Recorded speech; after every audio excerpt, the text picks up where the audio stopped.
What's happening, guys? It's Nate with Play Your Court. Today I'm going to show you the changes that Grigor Dimitrov made on his forehand that you can apply to yourself, especially if you're looking to improve your timing and your contact. So we're taking a look at footage. This is from Ian Westerman with Essential Tennis. Fantastic stuff. Check out his channel if you have not. And then Love Tennis. This is newer footage. Still a little bit older, but still very relevant because it's the technique that Grigor is still using. Footage from Love Tennis, also super cool site. Let's jump into it, and what we're first going to talk about is this shape, that backward C shape that Grigor was using. All right, and so what you're going to see here is that Grigor originally, when he was taking the racket back, his racket would start really high, and therefore it would have to travel really far in order to complete the stroke. All right, and when he's working back here, you can see the elbow, the hitting elbow is much, much higher than what we're going to see on the new technique. All right, and so the new technique is that Grigor started abbreviating the stroke. Let me enlarge him just a bit. And here, you can see the racket much, much lower. The racket, as it goes back, never gets above his head, where here you can see the racket is much higher than the head. Let me clear that, make that a little prettier for you guys. Well above the head, not above the head. So that racket take back was really big.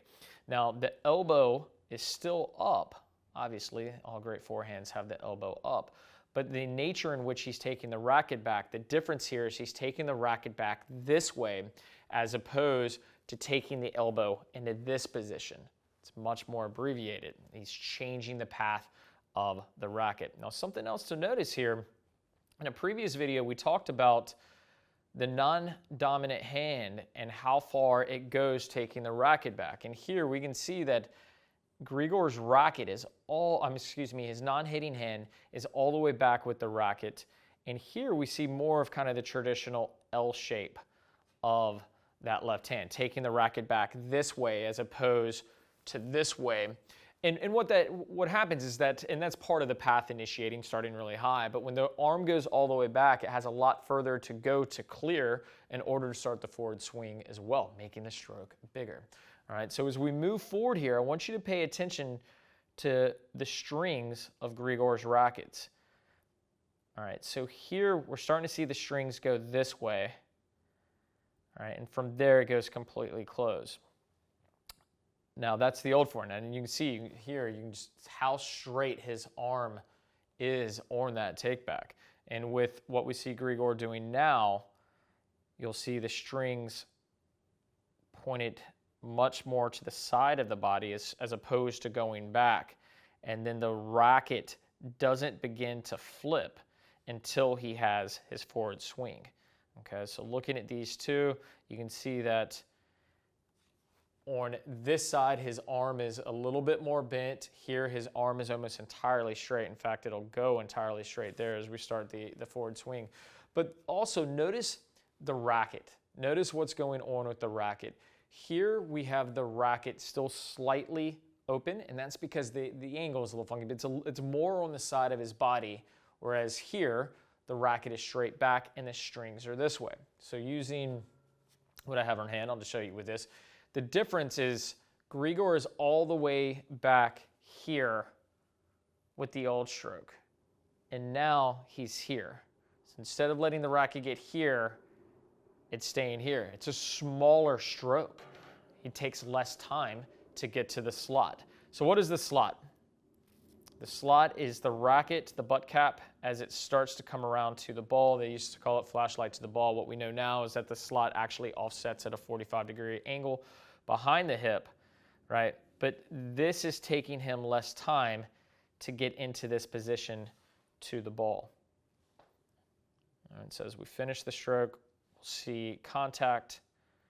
And you can I'll let this play through a little bit. Let's pay attention to this one here as I slide out of the way.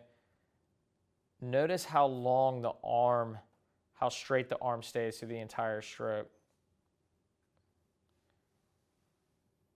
I mean, it's gorgeous. Who wouldn't kill for this contact, right? I mean, that's gorgeous. But look how different the elbow looks. It's entirely straight. and bent. All right, and now here's the disclaimer. All professional athletes have the ability to change the nature of their stroke depending on the ball, how fast it's coming in, how low it's coming in, how high it's coming in.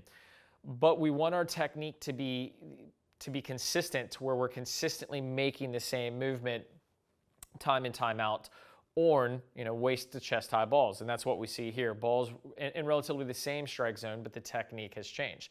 Now, on this side of the court, would old Grigor, would he shorten the stroke? Absolutely. But time in, time out, the stroke would get big. So making this change was important for him, because as the game has gotten faster, the equipment has got more advanced, the athletes have gotten stronger, it's important to have a delivery mechanism that works faster. And he just didn't have that capabilities, hence that change. All right, so just letting them, I'm going to back this up, see if I can't let you see these play through.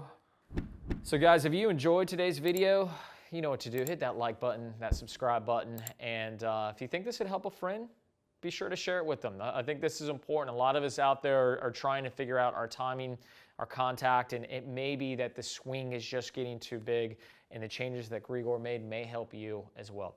Don't forget, we left a link down below for a forehand mastery course, absolutely for free. You can check that out. It'll give you, well, to get access, you can check out the platform absolutely for free. So be sure to check that out, and we will see you next time here at Play Your Court.